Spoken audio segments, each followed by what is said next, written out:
Yes, hello and welcome or welcome back to Mr. Francy Reads. I am, of course, Mr. Francy, and I am truly honored that you have once again chosen to join me today as we discuss my October monthly wrap for 2025. Part 1. For those of you who are new to the channel, hello and welcome. In the month of February 2025, I placed a cozy mystery embargo on myself, where all I read was cozy mysteries. This did change in the month of October, and I went back to mixing up my genres. The reason I bring that up here is purely to point out that I am going to be doing my monthly wrap for October in 2 parts. This first part today is all of the books I read that were not cozy mysteries, and in part 2, it will be all the cozy mysteries that I read. Now, we're going to start, as I always do, with the monthly stats. I just enjoy stats. I like numbers. It's not a competition or a competitive nature in me. I just like looking back and seeing what those numbers are. So I will tell you the entirety of October's monthly wrap stats, including the cozy mysteries, and then I will do that again at the beginning of part 2. So for the month of October as a whole, I read a total of 17 books, which comprised of 8 cozy mysteries, 5 fantasies, 2 memoirs, and 2 horrors, otherwise known as 8 cozy mysteries and 9 non-cozy mysteries. To my age groups, and I read something for every age group, which was good. I read 1 middle grade, 2 YA, and 14 adult books. To my lengths, I read 3 tomes, 2 3/4 tomes, 9 half tomes, and 3 novellas, totaling 5,947 pages. And to my star ratings, I had 9 5 stars, 5 4 stars, and 3 3 stars. Now, I do not remember ever reading 17 books in a month, so please don't compare yourself to me. At the moment, I am in the midst of going through some very major dental surgery, and because of that, I am not working at the moment, so the majority of my day can be filled reading. So please don't feel pressure by me saying that I read 17 books. It's basically what I do every day. I read. So, I got through a lot. Alright, let's jump right on in. When it comes to the mini reviews for my monthly wraps, I like to start off with any and all books that I DNF'd in the month, and I DNF'd 1 book. It was unfortunate because this is a book that a lot of people tend to love, and I did DNF it rather early on, but it just was not working for me. I am referring to Legends and Lattes by Travis Baldry. This is marketed as a cozy fantasy. As someone who has read a ton of cozy mysteries, I know what to expect when it comes to a cozy subgenre in books, and I was reading the first chapter in this one, and it just did not feel cozy to me at all. If you've read this book, let alone the series, or this one and the next one, you'll probably turn around and say to me, oh, but Mr. Francy, it gets cozy after chapter 1. That's totally fine.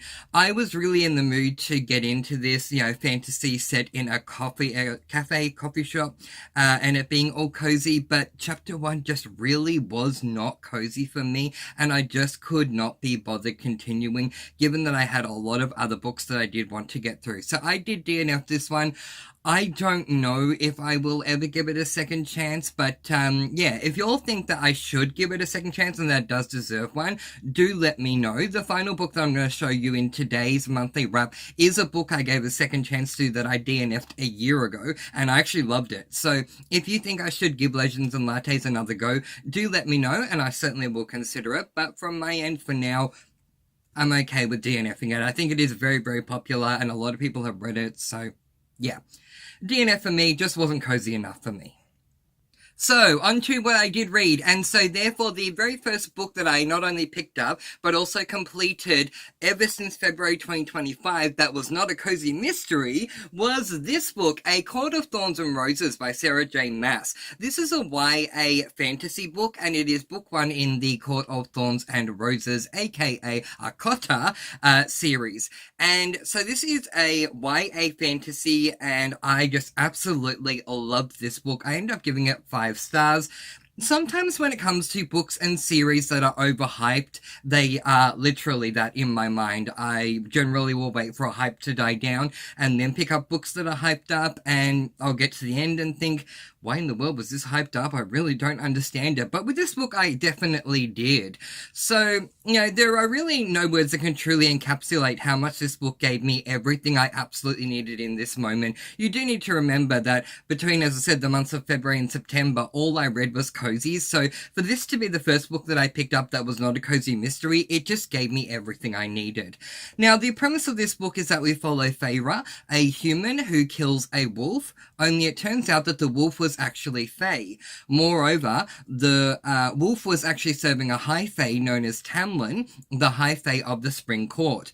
Now, Tamlin demands his pound of flesh. Feyre must now live with him in his world. Having no choice, Feyre leaves with Tamlin and indeed begins to live with him. Hating him. It wasn't her fault that she killed a Fae, but she didn't know it was a Fae. But is there more to Tamlin, the Spring Court, and indeed Fae as a whole? So to my thoughts, this book is more than I ever could have imagined. Yes, it's a fantasy, but it's like a fantasy, a dystopian, a contemporary, a romance, and to whatever degree a sci-fi, all in one. And if you know me, you know I love multi-genred books, so it hit the spot for all of those different aspects of different genres that did come up in this book. Feyre is the perfect protagonist, human, but with a spine. I love my headstrong, mentally, psychologically tough female leads in books, and yeah, Feyre definitely did not let me down in that aspect. So, cast aside any and all why me thoughts that usually come with YA books, because, I've read a lot of YA in my life, and usually, we're following these teens who are all, why me, why my life, oh, my life is horrible. Not Feyre, not at all. Feyre is very headstrong, and I very much appreciated that. Tamlin and Lucien are the perfect Fae for the introduction to this world for Feyre. Tamlin is as charming as he is menacing, and Lucien is as informative as he is charming. There are 3 distinctive acts to the book, and I loved all 3. The first act was a little slow to begin with, but once Tamlin is introduced, it became quite the ride. I also need to compliment Sarah J. Maas on the beauty that is her writing. If it was music, it would be a bright soprano notes muted with metal darkness. A truly perfect blend. I have been captivated and I need more. I gave this book 5 stars. What a start to my Akota journey. So the next book that I read was technically a reread for me that I did read in January. It's book 1 in a series. I then, because of my Cozy Mystery embargo, stopped reading that series, but because I now wanted to go back to it, I wanted to reread book 1 to get back up to date with book 1 and then continue on with the series, if you know what I'm trying to say. So anyway, that book was this book, Dark Fae, by Caroline Peckham and Suzanne Valenti. This is book number 1 in the Ruthless Boys of the Zodiac series, and I gave this book 5 stars. If you have read the Zodiac Academy series, which I assume is Caroline Peckham and Suzanne Valenti's most popular series, and if you loved that series, I highly recommend moving on to this one. In timeline order, you probably even could read this series first because it is set 5 years before that famous series. So in this one, we follow Elise. Elise's brother is dead, and she has been told that it was owing to an overdose of the Fae drug Killblaze.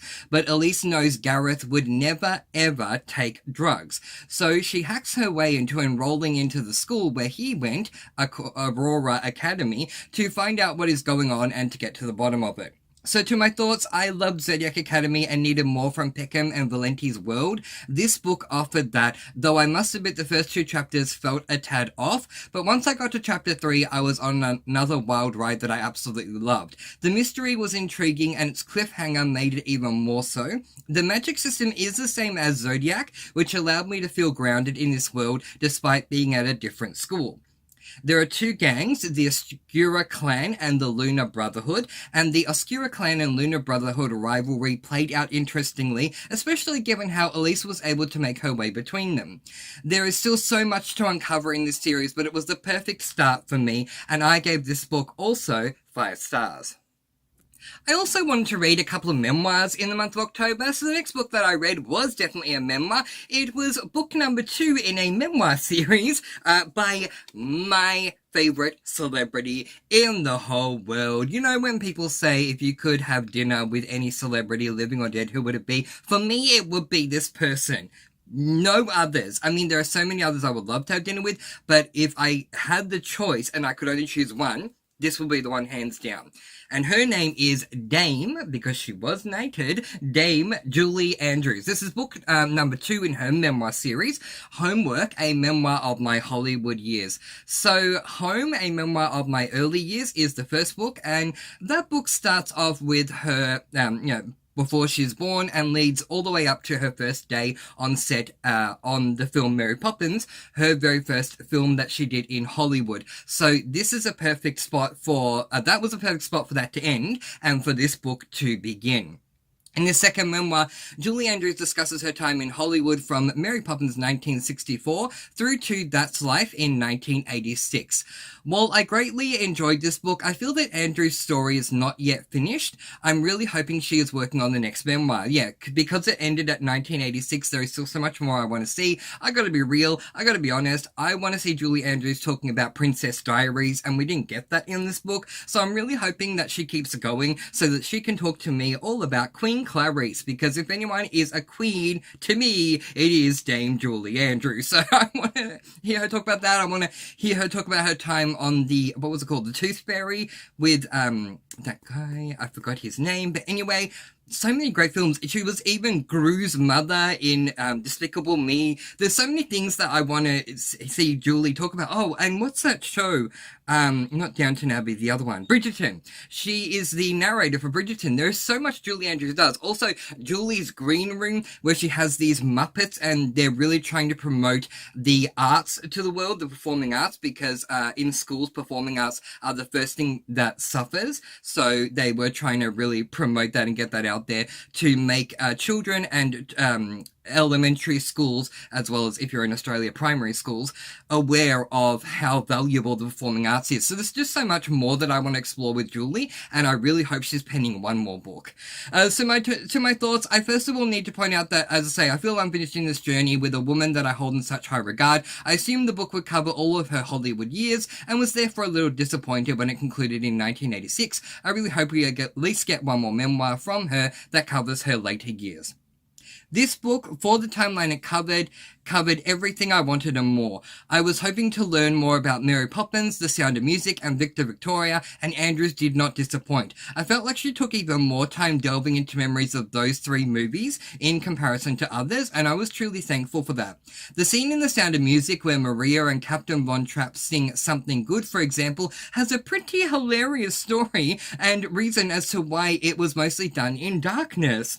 I recommend reading this book for that if you've seen The Sound of Music.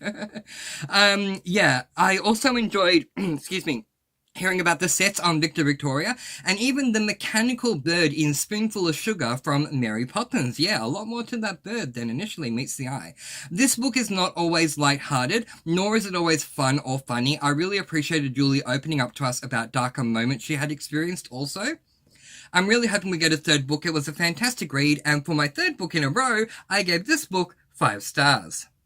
So the next book that I read was this book, Savage Fae, by Caroline Peckham and Suzanne Valenti. This is book number 2 in the Ruthless Boys of the Zodiac series, and I gave this book 5 stars. And yes, it has a hunk of spunk on the cover, so let's just appreciate that, because I was talking in my November TBR video about, if there's a nice attractive guy on the cover, it can just make life a little more nice. So when I put these books away, now that I have read them all, this one guaranteed is going to face outwards on my bookshelf right over there.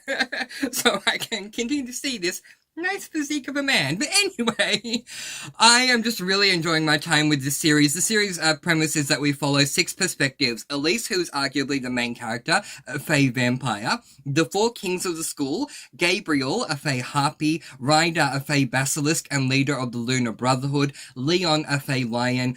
And Dante, a Fae dragon and leader of the Oscura clan. We also follow the perspective of Gareth, who is Elisa's brother. Presently, he is dead. We are following his perspective in the past. Now, in this book, there's more to Gareth's murder than Elise realized. There are shadows in the halls and mysteries lurking. Whoever killed Gareth is covering their tracks well. Now, Elise is walking a dangerous line between getting close to the Four Kings for information and succumbing to her desires. She shouldn't trust anyone. She shouldn't let her guard down. But when Elise starts to break her own rules, will she wind up falling for her brother's killer? So to my thoughts, I love Zodiac Academy, but I feel like I love this series even more. The characterization of the kings works really well here.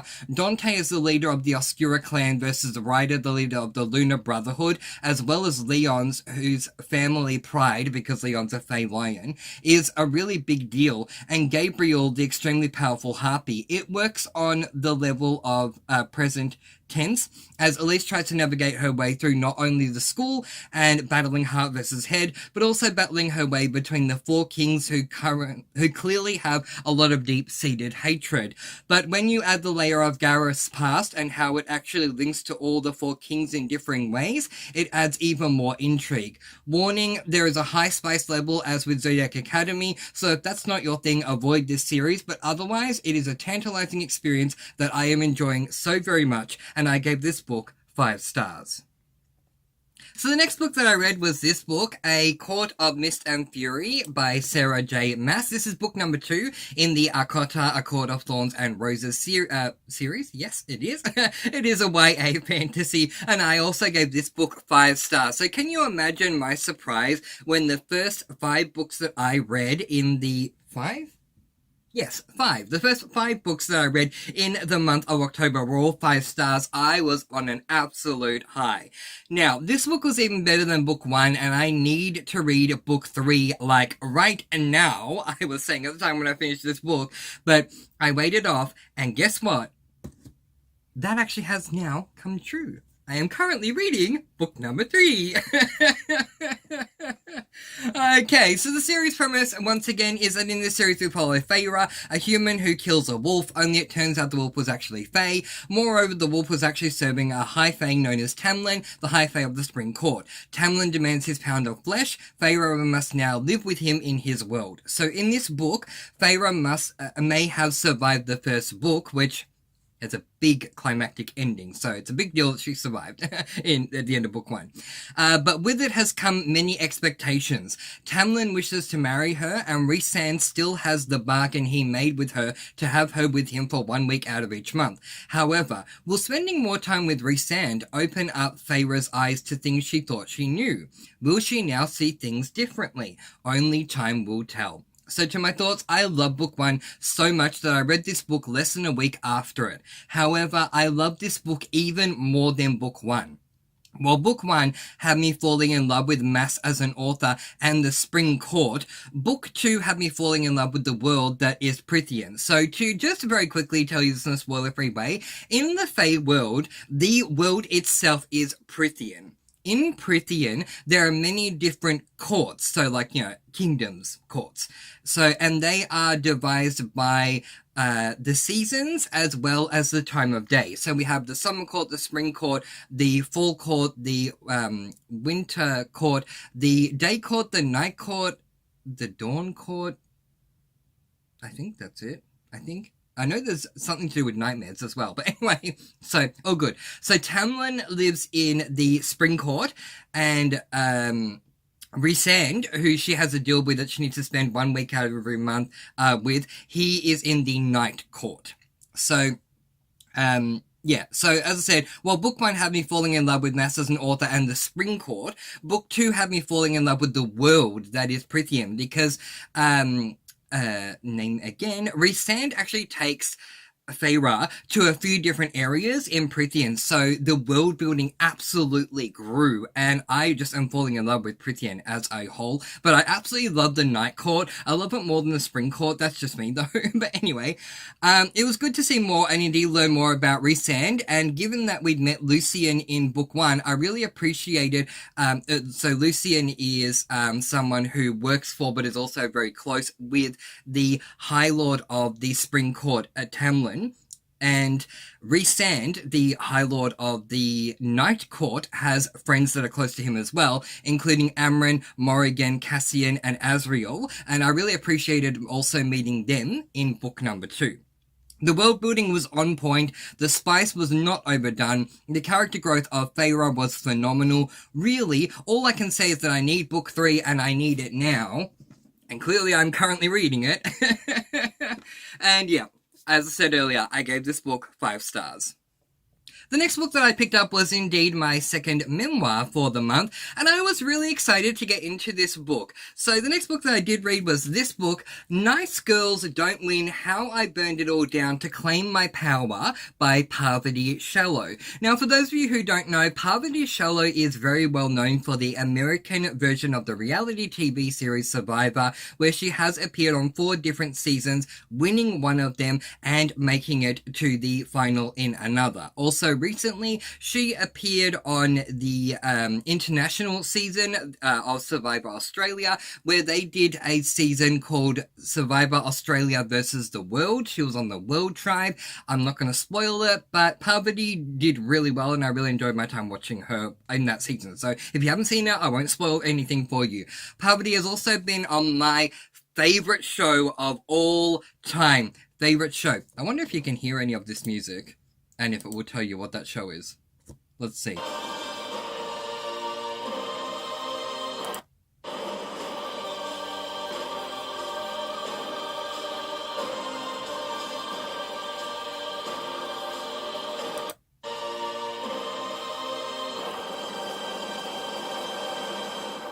Any ideas what I'm referring to? Well, what if I were to say to you, players, welcome back to the round table.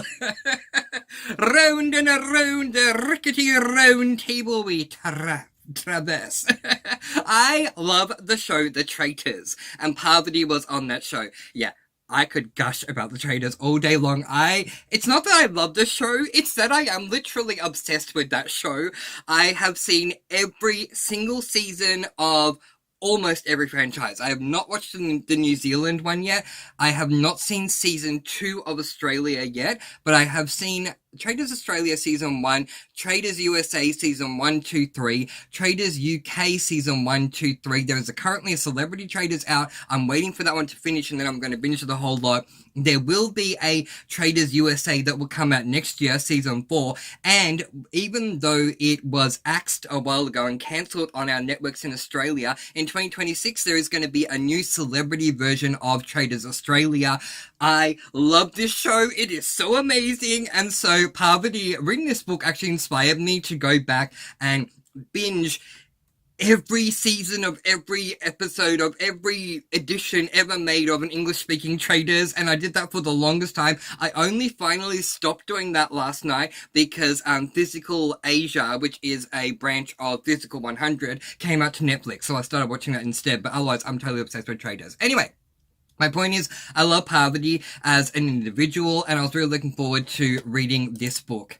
However, my rating was 3 stars with this one. It was a good memoir, don't get me wrong. I just wish Parv had gone into more detail about her time on Survivor and the Traitors, and she didn't. It kind of read more to me like an essay. I say essay because the book read more like her intro discussed the ability of fight, flight, and fawning, and the book as a whole seemed to read more as, I experienced this, which in turn had me reacting like this, rather than a detailed discussion of what she went through externally in these shows and things like that. So yeah, that did let me down a little bit, but I thought it was, I thought the memoir wasn't inherently bad, it just wasn't what I had wanted from the experience. It was a good read, and I gave it 3 stars, and as I said, it got me right back into the Traitors. The next book that I read was this book, The School for Wicked Witches by Will Taylor. This is a middle grade fantasy book, and I gave this book 5 stars. So over on my Discord, which link to that is not only in the first pinned comment down below, but also in my description, we would love to have your company over there. I do reading sprints every single day, and it is a whole lot of fun. One of my fabulous co-hosts over there, my dear friend Ducky, aka Tigger, hey, was reading this book, and when I read the premise of it on Goodreads, I wanted to read it myself. So even though it wasn't necessarily on my TBR, I grabbed it anyway. I was like, yeah, I'm gonna read this. I'm glad I did. I gave it 5 stars. My rating definitely hinged on the ending of the book, and I was thrilled with the way it ended. But the book as a whole really was a lot of fun for a middle grade book. If you are someone like me who loves the whole, you have a fantasy character, regardless of their age, who has magical abilities and goes to a school to learn about their magic, then you will love this book. So I highly recommend picking it up. So the premise of this one is that we follow Ava Heartstraw, a witch in Oz, as in the merry old land of Oz, who has recently discovered her gift of magic. Owing to Oz's rules, she must now attend WOW, the West Oz Witches Academy, to be educated. However, after the new students arrive, they are made to show a sample of their good magic. Everyone does well, until Ava, emotional after being bullied by a mean girl and wanting to show her up, accidentally allows her emotions to override her sample of magic, producing wicked results. On the spot, the dean declares she has no choice but to deem Ava's powers wicked. This means that it's very dramatic. I declare Ava Heartstraw that your powers are wicked. I was listening to the audio. It was so good. This means Ava must now go to a preschool of sorts for wicked witches to learn to become good. But it was a mistake. Surely they will work that out, right? Right? So to my thoughts, I love this book, but I admit to having some concerning moments. In the first third, I really enjoyed getting to know Ava and to see her journey. However, the second to third felt a little muddled. Ava's motivations felt a little off, and I felt like she was making all the wrong choices she could. Therefore, everything really came down to the final third, and the way the book ended warranted that 5 stars for me. Oh my gosh, what's going on with the lighting? It could be because I'm holding a black book. I'm really sorry. Anyway, Will Taylor clearly loves the world of Oz, and the theme of No Place Like Home played out really well. I do think I will continue on with the series given how it ended. I gave this book 5 stars. Book 2 as a physical book is not available to me yet. I do plan to continue on, but that's why it's not on my November TBR. 5 stars. I highly recommend this if you are, into what I'm into, what I suggested earlier. So then I was into my horror era, and the next book that I picked up was this book, Child of Divorce, by Aaron Beauregard. This is book number 2, and yet it is a prequel in the Playground series. So the premise of this book is, there's one thing Geraldine Borden's bottomless wealth can't grant her: children, so she wants to get revenge on the creator who allowed others to bear children. How about building a prototype of a playground with twisted games? Yeah, so in the initial one, everything is set up and the children go through this playground. Think of children in an underground playground, and the theme is very Saw-like with the Saw movies. In this book, it is the prequel, so the prototype is set up and they test the prototype. So to my thoughts, I thought the first book was good. This is a prequel to that first book, and I get what Beauregard was setting out to do. Again, it was a slow start, which book 1 was also, which included character development with no payoff, but the actual games were interesting. All I advise is know what you're getting into. If you wish to read this, it is an adult horror, extreme adult horror, with many warnings for a reason. I gave this book 4 stars. And the final book that I read in the month of October that was not a cozy mystery was this book, The Angel of Vengeance by Wade H. Garrett.